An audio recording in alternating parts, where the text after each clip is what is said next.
Hey everyone, I'm Cecil, Laird, and welcome to the Horror Show, and what is the official first installment in a new series of episodes on this channel. Don't know exactly how often we're going to be doing them, but I've already got this one and another one that's already been sent, or about to be sent my way from another viewer, but basically what I'm referring to is we are going to be starting our Horror Show fan reviews here on the channel. What that means is basically we've had a lot of people that are interacting with us during the live streams and through the comments on the channel, which we look at every single comment on the channel. If you guys don't comment, then, you know, we appreciate the view for sure, and the subscription if you have done that. If you haven't, by the way, make sure you click that subscribe button and click that bell button too, so that way you get all the notifications for the channel.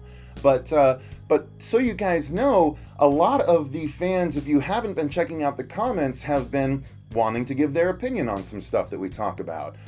Or some stuff that we haven't spoken about. They're tired of not seeing certain types of reviews. In the case of Chase, who is going to be providing the first novel review outside of Stephen King's stuff that Fuego's been providing recently. But the first ever fan review that we're going to be presenting was actually submitted by none other than Ms. Bond 4007, I believe. That's right. If you guys are familiar with the channel in the least, or you've been watching for the past month or two, Ms. Bond actually was the fan that won our grand prize pack at Phoenix Comic-Con 2017, because we conducted 8 panels this year, and she came from Vegas all the way to Phoenix to attend and went to 7 of our 8 panels. The only reason she missed the last one was because she had to drive back to Vegas in order to make it to work the next day. So we were greatly appreciative of that sort of loyalty and, frankly, friendship, I'm going to call it now, because she is an awesome person, was willing to help us out, was in the same spiritual camp as the show, for lack of a better way to describe it. But she offered, hey, I'd love to do a review of something, if that's okay with you. And I was like, well, okay, yeah, I'll just do a little wraparound to introduce it. And of course, I've gone long-winded, as I tend to do. But I wanted to let you guys know where this whole thing came from and why we're starting to do these. But yeah, so here we go.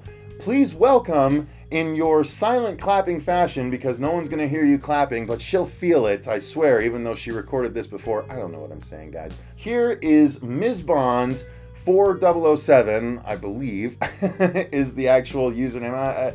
Yeah, it is. I think it's 4007 instead of just 007. But nonetheless, she's here to review something for you guys, and then I'm going to come back and speak about it afterwards. I just wanted to go ahead and welcome Ms. Bond to the channel in an official capacity as a reviewer, as I will welcome any of you fans that want to jump on this same train. I'll talk more about that after the review, but without further ado, take it away, Ms. Bond. Thanks, Cecil. Hey everyone, and welcome to Fan Reviews. My name is Miss Bond, and you may remember me from the podcast interview I did with Fuego while I was at the Phoenix Comic-Con 2017. And I'm super excited to have been invited back to kick off this new series here on the Horror Show. As you know from probably listening to my podcast, I'm a huge gamer and a huge horror fan. So I figured, why not cover something that includes both? And I have decided for my first little bit of coverage to talk about a beautiful little game called PT. Now, PT is something that was completely unique, something that was completely out of left field because it was so unexpected and nobody knew what it was going into it. Unfortunately, you probably know by now you can't get it anymore. So I'm going to go ahead and talk about the whole thing, spoil it, because it is such, well, not such an old game, but it's older, and it unfortunately you can't get it anymore off of the PS4 store. So I'm going to break it down like any other horror show review. I'm going to start by giving you just a little bit of a plot summary, and then I'm going to go ahead and move into some of the technical aspects, talk about why it was utilized so well and why the game was so effective. And then probably I'll talk a little about some of the scares that were really enjoyable, and maybe break down a little bit of the confusion, talk about some of the puzzles, and maybe how to get the ending, at least how I was able to quote-unquote complete the game. So let's just jump right into it. Now, PT playable trailer or playable teaser, whichever you prefer, was a little game that popped up unexpectedly on the PS4 store. A ton of people started downloading it because they didn't know what it was, and it was for free. It was from this company that nobody had really heard of, and we were really unsure what it was supposed to be. And what it turned out to be was kind of a hallway simulator, and a lot of people were super confused as to why this just randomly showed up on the PS4 store. Now, when you jump into the game, you start out in a kind of dingy, dark room, and all that's really there with you are some cockroaches and a door. So you go ahead and you take your first steps into the world. You open the door and you enter a simple hallway.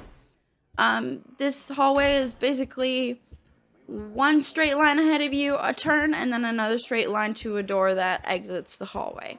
There are a couple doors. There's a front door you can't open, and you can never open through the experience. And then there's also a bathroom door that does open at some point during the experience. And it hides some creepy things behind it.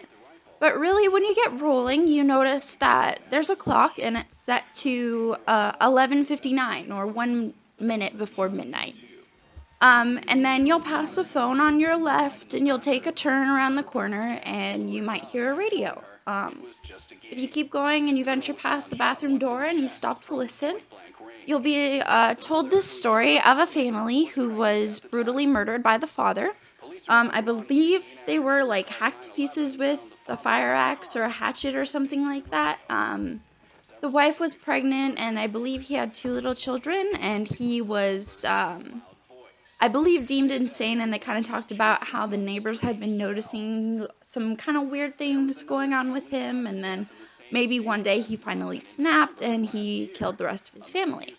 And I think it was a murder-suicide. He ended up taking his own life afterward. But, you've just entered this hallway, and now you're hearing this disturbing story, and you're like, great, where is this going to take me?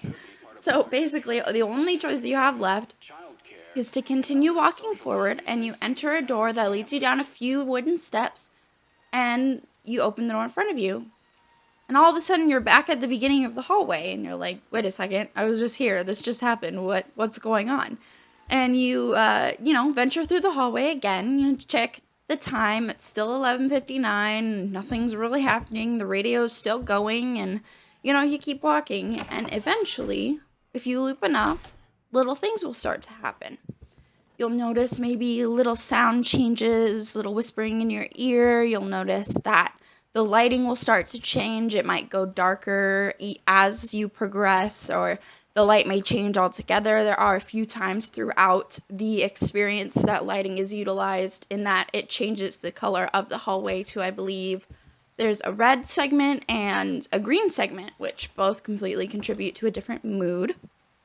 And eventually, you will get to a loop where the door that you're used to walking through, you just keep going and going, will shut, and you can't progress. And then you'll turn around and notice that the bathroom door is open.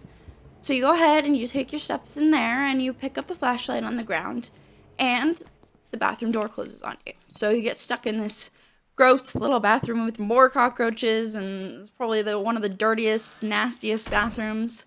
And you just look around with your flashlight, and you'll notice there's this fetus in the sink. It's this creepy little baby. You can see its chest moving, and it's crying, and eventually during the experience it'll start to talk to you, and it's just one of the creepiest things that they could have utilized in this game. I mean, we all know that in horror there's a trope when it comes to bathrooms, attics, and basements. They are like the last place you want to be stuck in a horror game. And here we are in this bathroom, this dirty, grungy, nasty bathroom with this fetus who is now talking to us. So that's great. And then you turn and the door handle starts rattling. And then all of a sudden you feel safe in your little bathroom. You're like, nope, I'm good. I'll stay here. You can go ahead and be out there. It's totally fine. I'll be okay in here. And then eventually they will let you out of the bathroom, and you can continue on with your flashlight. And that's a little bit worrisome if you're a horror junkie like me, because then it's probably going to start getting dark and weird. And it does. There are some significant loops in this little experience. You'll notice those for sure. I mean, there's a lap where the chandelier is creaking and moving like it hasn't been. Eventually the radio will go out and you won't hear the story anymore, or it might go to static, depending. There's a lap where there's this fridge hanging from the ceiling. It's dripping this substance, which I guess we can assume is blood. I don't know. It's the strangest thing, and it just is swinging back and forth, and eventually you hit a lap where it's pitch black, and you turn the corner, and there's this figure, this entity at the end of the hallway, and you're like, no thanks, nope, I'm good, I'll stay here. And then the lights go out. And that is one of my absolute favorite things about horror games, is because, you know, if you're watching a horror movie and the protagonist is scared of what's down at the end of the hallway, that doesn't mean you have control of what they decide to do. The thing about video games is that it puts you in control, and you're the one who has to make those decisions to walk down that hallway, even though you may really not want to, and it may have gone completely dark, and you're forced on. And eventually, if you do pursue down the hallway and try to make the next lap, you'll get jump scared killed. This creepy woman's face will jump in your own and she'll hit you, and you'll hear her snap your neck, and then she starts munching on you. You know, you can hear these gross chewing, crunching sounds. And then you'll wake up back in the dirty room with the cockroaches again, and you're like, oh, did I get killed? Like, did I do something wrong? Is the game starting over? And as you step through the door, it would seem like that. It would seem like the game has started over. But if you noticed in I believe it was the bottom right-hand corner of the screen, the game was saving. So it was updating, meaning that you had done something right and you were continuing. If you are a true Silent Hill junkie, you could have picked up on that the little loading screen is the Halo of the Sun, which is one of the most recognizable Silent Hill symbols. It's the 3 little circles, and that's what flashes as the loading screen, so I thought that was pretty cool. A nice little nod to the older Silent Hill games, and a little hint to us as players. And eventually, you'll hit a lap that as you're wandering through, the time changes to midnight, and you'll see zeros across the clock. I believe you hear the bell, the clock start to ring, and you'll know, it chimes 12 times, and you'll know it's midnight. Now, this is a lap where you want to take advantage of the puzzles that are available to you so that you can end the game. There are actually a few puzzles you do have to solve to get the ending, the quote-unquote ending of this game. We all know that it was this playable teaser for a new Silent Hills game that unfortunately is never going to come out. But the cutscene at the end is super satisfying, and if you haven't seen it, if you were lucky enough to play it and you couldn't figure out how to end the game, watching the ending cutscene, I'm sure it's all over YouTube and you could find it super easily, is really satisfying. It's a beautiful little clip of what we would have gotten if this game had been made. So let's talk about the puzzles that you have to complete to get this ending cutscene. There is, if you notice, on the wall by the clock, a picture that is torn into pieces, and I believe there's only one little tiny piece in the corner. And I'm not sure, I believe it's either 6 or 7 pieces you have to find throughout the game in order to complete the picture and solve part of the puzzle. They're hidden around the hallway, and you'll notice your only controls in this game are walking, and then you can zoom in with one of the control sticks. And you'll find these little pieces of the picture all around the hallway, and all you have to do is use that feature and zoom in on them, and then they will pop up and you'll see a little bit of text go across the screen, and then it will appear in the picture when you go back to look at it. I'm not exactly certain if I could remember all of the locations off the top of my head. I know there's one in a planter, there's one on the floor by the phone, there's one tucked up in a corner. If you pass the bathroom door and turn around and there's a beam across the ceiling, there is one tucked up there. There's one in the wooden stairs as you walk down to complete your cycle of the hallway as you loop.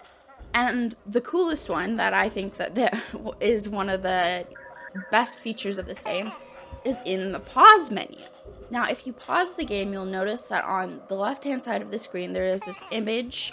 It kind of looks like an MRI or a brain scan. And if you zoom in, you'll see a piece of the puzzle right there, which is really cool. It's a really cool little feature that they did. And once you complete the picture, you're one step closer to ending the game, getting the cutscene. And I believe the only other necessary puzzle in this game is the phone puzzle, where you have to get the 3 baby laughs. But there are some other ones you can complete. Eventually, as you live through, things will start to appear on the walls. They'll be written out.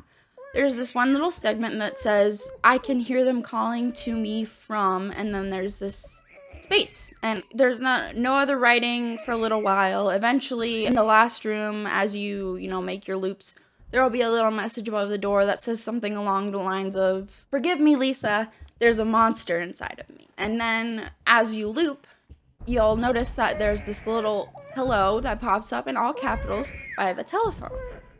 And if you take a peek at the letters, and then you look away, and you look back, you'll notice that they disappear one by one.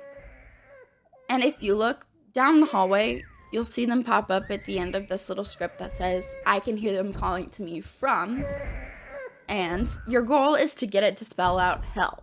Now, how do you do that? You look, what you want to do is you look at the hello, and you move each letter back and forth until it says hell. And if you do it one too many times, you will actually have to restart the loop, and it will go blank again. So you only want to do it 4 times to get the HELL to appear in the spot that was blank. And that is another little puzzle you can complete. And then finally, the last one I wanted to really talk about was, again, this ending puzzle that you can only get once the clock strikes midnight. Now, your goal is to get 3 baby laughs. And there's been a lot of speculation, at least back when I played the game, there was a lot of speculation if there's a certain order that these things had to be done, or if, there were different ways to get this baby laugh. And I haven't done any real research since I played it a few years ago. But I know when I did, there was speculation on forum posts as to different ideas as to how to get these baby laughs. When I played, what I believe I did was I followed along with a forum post that instructed me to start in front of the phone and stare at it until I got it to ring. And then you would turn around and take a set number of steps forward, and you would get a baby laugh. I'm not sure what the second baby laugh was. I think that you can do, there's something related to the radio you can do, I believe. But one of the absolute coolest ways you can get a baby laugh is to physically interact with the game. Now, we know that there was an entity following us around because she killed us either once or a few times, depending on how your run went. And you may have seen her around the corner, up in the balcony, through the window, depending on how things went for you during your run of PT. But we were given a name, and we know that the name of the lady who's following us is Lisa. And so I was instructed to put on the headset, plug it in, and start talking to Lisa. And, a few years ago, that sounded crazy to me because we weren't really at a point. VR wasn't something that was as big as it is now, especially in horror.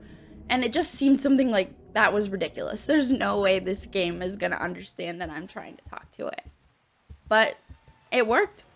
I talked to Lisa, I said her name, I said hello, and I got my 3rd baby laugh. And I was able to finish the game. And the way you do that is you go through one more final loop, and you'll trigger the cutscene.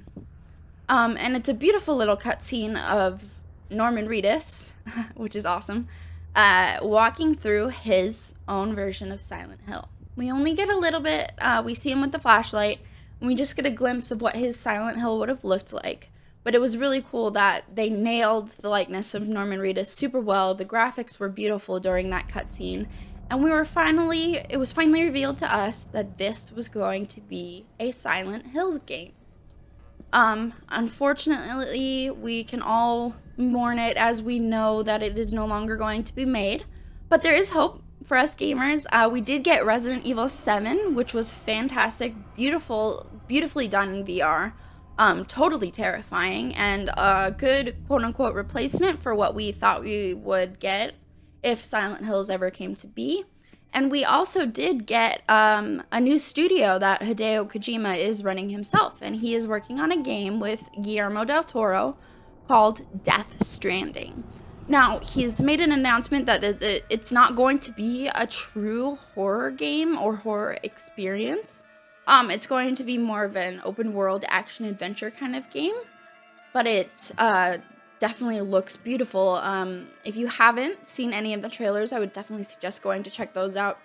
There's one with Norman Reedus. We see Norman Reedus, I believe it's naked Norman Reedus on a beach with a baby gets involved. You know, he picks up a baby. There's one with Guillermo del Toro running with this glass jar, trying to keep it safe, it seems, from these enemy soldiers who are walking by. And then there's another really, really cool one with Mads Mikkelsen as one of the soldiers.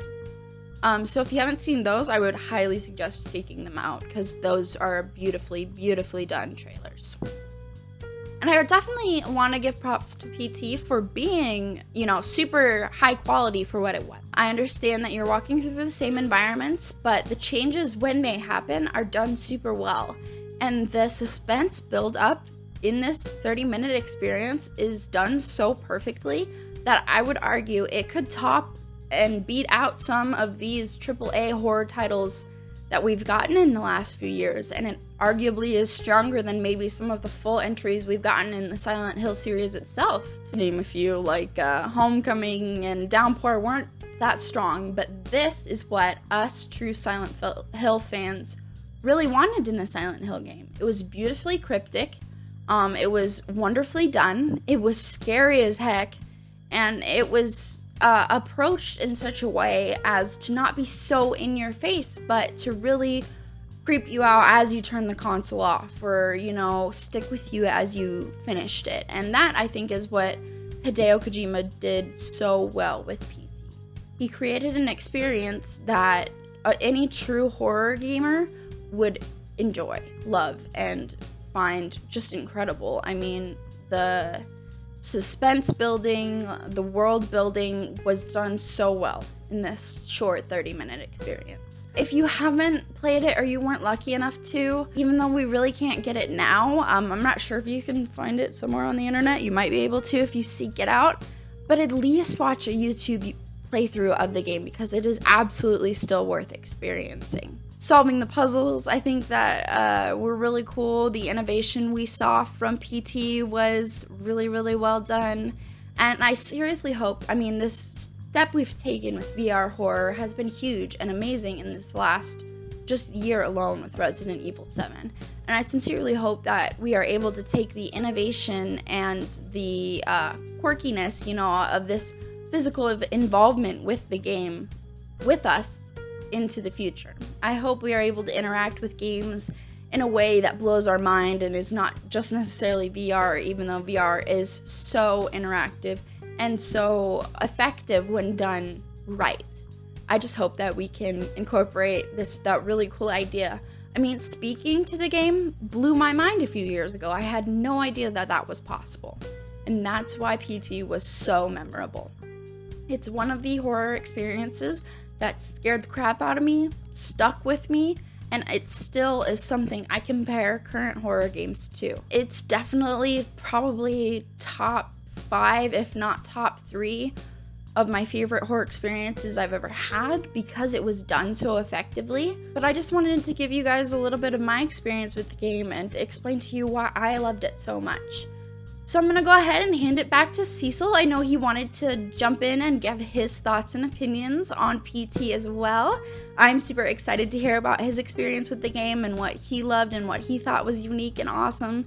And anyway, thanks for checking it out, guys. I've had a lot of fun talking to you, and I hope to be back soon. And just remember, stay scared.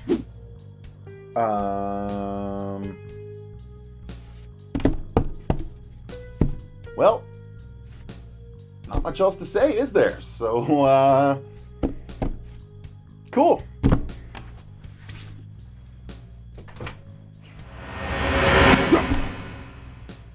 What the? the hell just happened? Then we covered it. She got it. It's done. It's done. What the f is going on here? Guys, this is... Alright, anyway. She covered everything. There's no... I'm done. This is... God damn it!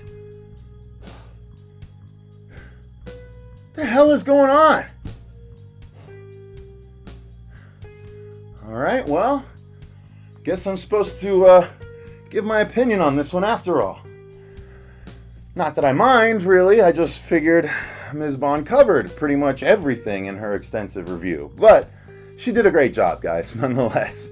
I'm having a little bit of fun here, but no. She did a deep dive, and she actually you did a bit of a walkthrough with her, which I actually kind of appreciated. So, McKenna, great job on that one. You did awesome. You guys, make sure you comment down below. Let her know how great a job she did for being the very first fan review. I greatly applaud her for doing that, and I can only assume that I'm being joined by an absolute chorus of applause right now. So, yeah, she did awesome. But just to chime in with my opinion real quick, I did actually get to play PT when it was first available. And unfortunately, trying to clear space on the PS4, I deleted it at one point, which unfortunately meant that once they pulled it from the PlayStation Store, I was not able to go in and re-download it, even though I had already paid for it and stuff. I did not have access to it to do that, so Marcia never got to play it, Fuego never got to play it, none of the rest of the show, I don't think, ever got to play this one, including Dirk, who might have tried at one point, but the game was really cool. Now, I did not get as nearly deep into it as Ms. Bond did. She figured out all the puzzles, and I didn't even achieve a majority of the ones that she did. I definitely didn't get all 3 baby cries. I didn't get everything that you were supposed to get in order to get the, I guess, every single iteration of what happens in the hallways. But I think we provided a good snapshot of what the game was like. Since it's not available, you guys, I figured I'd leave in a little bit more spoilery stuff that I would normally cut out because, you know, as far as we know, you're not going to be able to play the game. So I did enjoy it, though. My playthrough was interesting. I was completely thrown off because when I played through it, I didn't know it was Silent Hills until the very end. And I was just like, okay, it's a hallway that I keep flashing back to and stuff. That's not super fun. But it ended up being really cool when you get locked in that bathroom with the baby crying and writhing and stuff. That was a complete trip. And then every time the lady jumped at you with the jump scare, that got me. And then when you finally got through it to the end, I thought the dangling fridge was creepy as hell too. Like, she hit on everything that I would have mentioned. So I'll just add on that I really enjoyed the game. I am deeply saddened that we're never going to get this version of Silent Hills, even though I never played any of the other ones. I tried to play part 2, couldn't get that far into it because it was just too hard for me at the time. And so I never played any of the other ones. I stuck with Resident Evil instead. But I would play an absolutely brand new Silent Hills game, even if it's not this one. I really dig the whole thing. I actually am a fan of the movies, so I really liked PT. I really enjoyed it. So thanks very much for watching our very first fan review here on the channel, guys. Sorry if it got a little bit longer than we anticipated, but I imagine they won't be quite as long in the future. But I'm still glad if you stuck around to this point. Thank you very much. You are a true horror show loyalist, and we appreciate you. If you want to be a fan that wants to submit a review and work with us, I can't choose every single one, but leave a comment down below and I'll see if I can select 1 or 2 to maybe do something. Again, the next one up is probably going to be from fan Chase Smith, who is going to be providing a book review of something that is currently in the zeitgeist, because it is what apparently Jordan Peele is working on next after his success of Get Out. So stay tuned for that. Again, comment down below if you want to be a part of this, but thank you very much for watching. I've been Cecil Laird. That was Ms. Bond 4007, I believe. Shout her out. Make sure she knows what a great job she did. And again, thanks for watching. Until next time, stay scared.